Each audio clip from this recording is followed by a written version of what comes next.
late. My stomach, Mike. I need a ginger ale. Get a ginger ale and nothing else. Welcome to DBL. Will Smith and Martin Lawrence are teaming up once again for their new movie, Bad Boys Ride or Die. It's the fourth movie in the franchise, and it comes out in theaters June 7th. Take a look.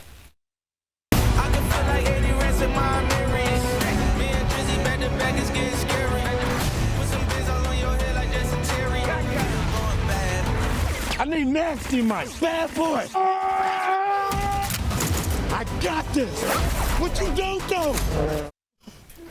Meantime, Variety's reporting that the Will and Jada Smith Family Foundation is shutting down after nearly 30 years. It said the foundation's revenue was down 83% from 2021 to 2022, the same year Will Smith slapped Chris Rock at the Oscars. A source for the couple told Variety they had planned on winding down the charity before the slap and now plan to donate privately. Wow. Our YouTube chat, just so you know, yep. I will be watching. I can't wait until this comes out. Same, I'm so ready. I have never seen our YouTube chat talk about Will Smith like this for a very long time, since the slap. Okay, well, so Erica, do you think this is his comeback?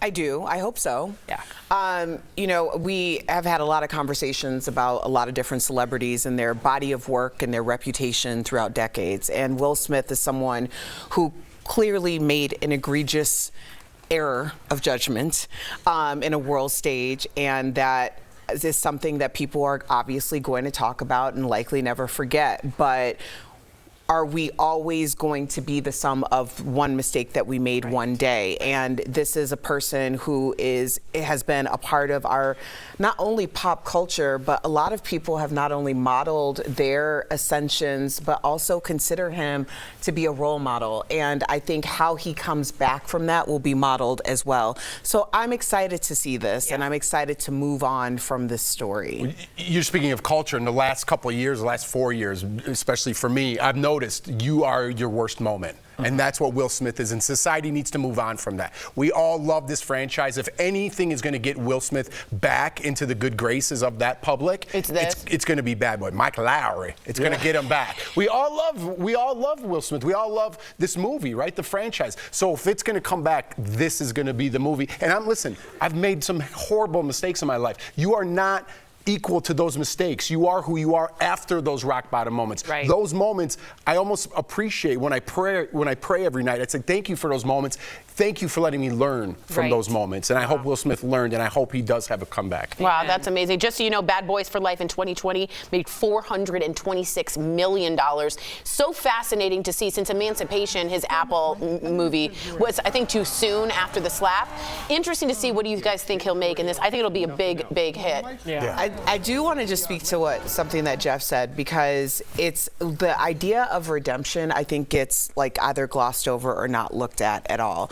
When people make mistakes, a lot of times people go in one of two directions. Either they're like, well, there's no path for me to come back from this. I'm going to lean into this person that people are projecting onto me that I am. Or there are people who are constantly saying, this isn't me, this is a moment that I had. And it's harder sometimes to be that person, to say, this isn't me, this was a moment that I had, and then continue to live your life in accordance with who you truly are. Because there is so much more pushback for people who are trying to do the right things than people who have leaned into their villain era for the rest of their lives. And that is something that needs to be examined in the society. So true. Okay, so that was a good combo. I know. I felt good about it. I read off a card. So what else is different? Yeah, I know. I felt good about it. Tori's always got her fun facts. I got some more coming up. You always know she's ready because she goes. Hold on, Sam. Tori's got a factoid. Okay. All right. Okay. All right. So should there be more movies about middle-aged women exploring their sexuality? Well, Anne Hathaway thinks so. In her new film, The Idea of You, Anne plays a 40-year-old single mom who has a relationship with a much younger man. Anne says the movie is the most groundbreaking film since How Stella Got Her Groove Back. That movie, starring Angela Bassett, of course, and Taye Diggs as her much younger love interest, came out in 1998. The Graduate with Dustin Hoffman and Anne Bancroft has a similar theme that came out back in 1967.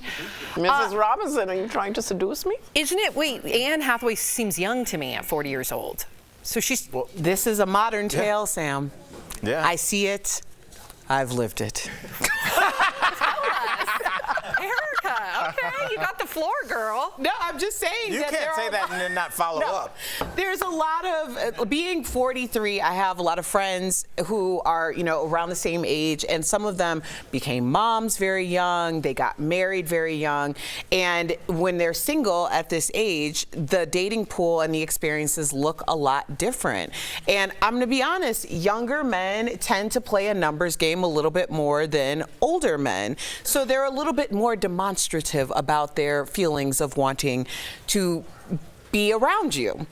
That being said, the title of this movie, The Thought of You, in my past experience, long time ago in a different life, the thought of that was where that all ended. Oh, Erica. The fantasy of all those coded language. But here's my thing. I don't see this as controversial. I see maybe an actress in her 60s exploring her sexuality. It shouldn't be controversial, but I think it's going after the younger man specifically. He's like 20-something, she's 40. I guess to me that doesn't seem as much as like a woman in her 60s. Well, I think it's a woman taking her sexual advocacy, and she's making the decision. Right. She's not, it seemed like, in the clip we showed with Mrs. Robinson, it was kind of like, he was, oh, what's going on here? But when she is so forthright about this is what I want, and a lot of men are going to look at this and see it as, if you're a man of a certain age, my age, in your 40s, there's going to be pushback to this movie, sadly, because they're going to be like, it's. What do you mean it's pushback? Because why aren't you going after me? How dare you go after a younger man? I'm the field. I guarantee you. Can we get a fact check? How old was Mrs. Robinson actually? Anne Bancroft in The Graduate. Wow. 32. Yeah, 'cause that was a long time ago. Probably was like the same age that Anne is. 36. 36. Are you serious? Oh, wow. 35. Wow. I mean, even in like Top Gun, wasn't Kate McGillis, Kelly McGillis, right. older than Tom Cruise? Yeah, but we also have, but no, we do have Durham. Like, this isn't a new something's got to give, What have just you been like that. And nothing since 1986, apparently. That's my point, is that this isn't a new thing. I think it would be controversial if you saw a woman taking her own agency in her 60s get in her groove back. That's my opinion. This wouldn't have happened in Fraggle Rock. There is a lot of pushback, and I understand you not understanding it. Yeah. Because it doesn't make a lot of sense. It doesn't. But I will tell you, there is a lot. People are upset. Yes, people get very upset about it. I found the trailer. No, I think people are going to get hot. Yeah, and can I bothered say the for this trailer? movie. For real. I saw the trailer. I'm not kidding. Final 25 thought. times. That's all I'll say. Okay. Oh. That's all I'll say. You watch it 25 times? There's other things on the internet. All right. No, All just right. this. All right.